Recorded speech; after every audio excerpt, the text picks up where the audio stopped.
Ahojte lidi, dneska natáčíme zase, ale ne to Harry Potterovi. Nekoukejte se na můj stůl, ale jenom na ten obrázek, protože já vám nechci ukázat bordel, vydržte.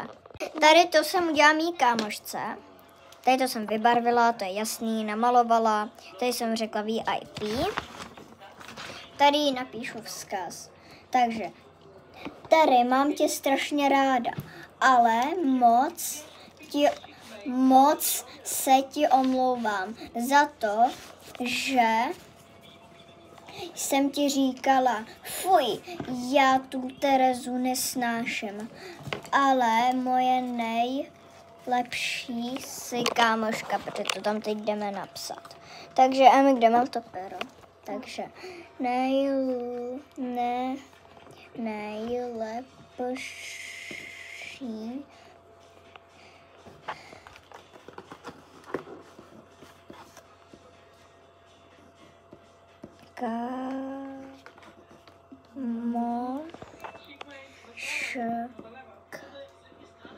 Pardon, že natáčím penál, ale moc to nejde vidět. Teď tady dám srdíčko. Tady mám taky. Hej, co mi to spadlo? Jo, to mi spadla nějaká izolepa. Tady to mi dala.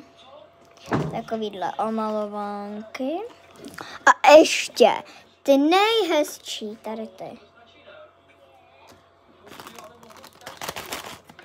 A tady to.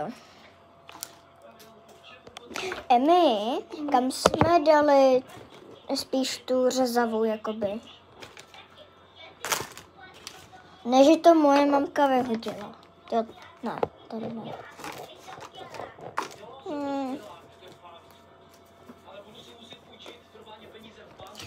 Tak tady vybereme nějakou samolepku. A nevím vůbec jakou. Hele, teď je skoro podobný.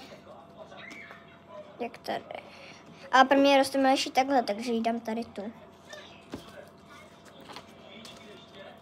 A ještě v té tašce jsem jí dala labubu. A kdo pak budete chtít ještě, tak mi napište do komentářů hotovo.